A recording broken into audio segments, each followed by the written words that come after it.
আজি ধন আৰু ঐশ্বৰ্যৰ অধিষ্ঠাত্ৰী দেৱী লক্ষ্মী পূজা লটকা সাৰ্বজনীন শ্ৰী শ্ৰী লক্ষ্মী দেৱী পূজাৰ ব্যাপক আয়োজন ৰাজ্যজুৰি লক্ষ্মী পূজাৰ ব্যাপক আয়োজন হিন্দু ধৰ্মাৱলম্বীসকলে পালন কৰা দেৱী লক্ষ্মীৰ প্ৰতি উৎসৰ্গিত এই পূজা গোলকগঞ্জ সমজিলা মটৰজাৰ গাঁও পঞ্চায়তৰ অন্তৰ্গত লটকাত সাৰ্বজনীন শ্ৰী শ্ৰী লক্ষ্মী পূজা উদযাপন সমিতিৰ উদ্যোগত এইবেলি অহা 6 আৰু 7 অক্টোবৰ 19-20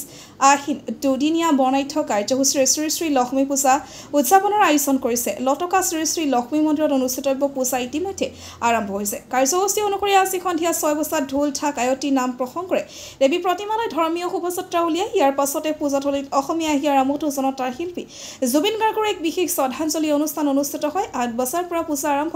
লক্ষ্মী দেৱীৰ বন্দনা হোমাৰিকৃত ৰাজহুৱা পুষ্পাঞ্জলি অভ্যৰ্থনাৰ প্ৰসাদ বিতৰণ অহাকালি 7 অক্টোবৰ সাংস্কৃতিক সন্ধিয়াৰ লগতে নৃত্য প্ৰতিযোগিতা আৰু গীতৰ অনুষ্ঠান পৰিৱেশন হ'ব বুলি আয়োজন কৰা কমিটিয়ে জানিব দিয়ে গতিকে পূজাৰ সকলো কাৰ্যসূচীতে ভক্তমান ৰাইজৰ উপস্থিতি উদযাপন সমিতিয়ে কামনা কৰিছে গোলকগঞ্জৰ পৰা Tapan report north east frontier news নমস্কাৰ সমূহ ৰাইজলৈ আৰু লক্ষ্মী পূজা প্ৰেমীলৈ সমূহ ৰাইজলৈ আমাৰ নমস্কাৰ থাকিল আৰু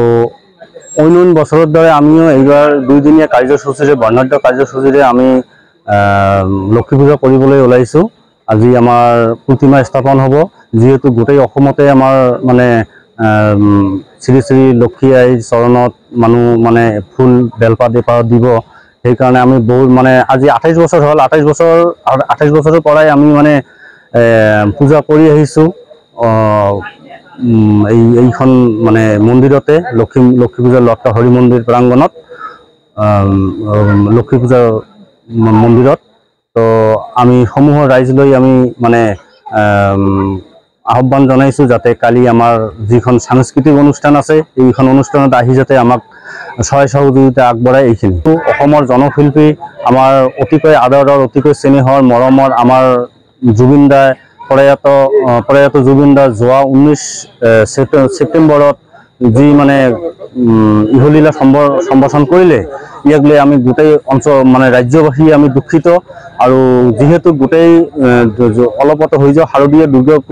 দুৰ্গা পূজা উৎসৱত যি মানে যেনেকৈ মানে জুবিন দাক মানে যেনেকৈ শ্ৰদ্ধাঞ্জলি আগবঢ়াইছিল আমিও তাৰ মানে